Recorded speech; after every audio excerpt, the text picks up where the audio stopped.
video, I'm going to show you the very best way to make art prints of your paintings. I'm going to show you a 4-step process of how to make art prints. And it starts out with getting a really good high-resolution photo of your painting. Now you can do this in several ways. You can scan the image in, you can take a photograph of it with a DSLR or other high-resolution camera, even your iPhone if you have a more recent model of iPhone, or you can take it to a professional print shop and have them take a photo of it for you, or hire a photographer to do so.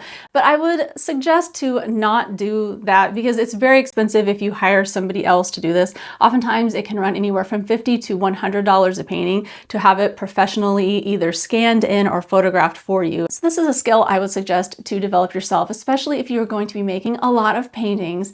You need to be able to do this. Paying $50 or $100 per painting to have photographed by someone just isn't really cost effective for anybody's business, and I certainly wouldn't do it. So I like to use my DSLR camera. I have a Nikon D5300. You don't need to purchase a new camera for this step of the process. You can actually get by with a used one, and I looked on Google and they have lots of these Nikon D5300s available for around $350. But again, if you don't have the money for a camera and you have a really nice iPhone or newer Android phone that takes high resolution images, then you can get by with taking a photo on your phone. The main thing is to take the photo with a tripod, whether you're using a camera or a phone. And I like to take my art outside and photograph it in the shade. You can also photograph it inside by placing lights equal distances apart from the artwork, so that way it has even lighting at 45-degree angles. Now, if this sounds a little complicated, I've made an entire video that tells you all about this, exactly how to take an amazing photograph of your painting in detail. So watch that video, it's in the description. The next step is to take the image and edit it in Photoshop to match the colors of your print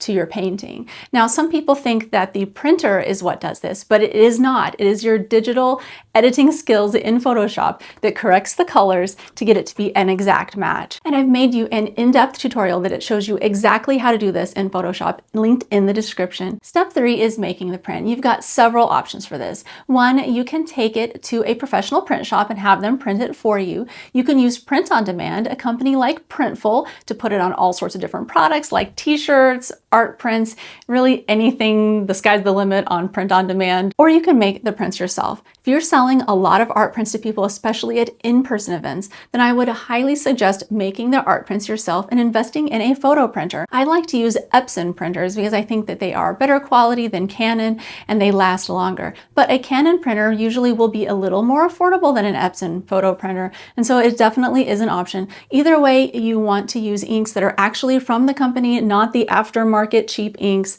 because those may fade over time and you don't want your prints to fade. You want them to be light fast and archival. I also suggest making your prints in standard sizes. What I mean by that is like 8 by 10, 16 by 20, 11 by 14, things that customers can easily frame, because this will help you sell the prints. And that's your point with doing all of this, right? Is that you want to make sales of your artwork and sell something that's cheaper for a customer, so that way they can purchase it rather than purchasing a more expensive original painting. And customers want to be able to easily frame them. And definitely make sure to check out the description, because I have additional resources in there, videos about the types of paper, the different brands and sizes that I like to use, the printers that I use, really everything that you need to know. The last step is packaging your prints. Now, when you're thinking about making prints, you might not be thinking about this step, but it's really important, because if you are going to be selling these to customers, you need to know how to package them for retail or package them for shipping. So the best thing to do is make your print and then use a backing board and a polypropylene bag. I get both of these from a company called Clear Bags. You have your backing board and then your print,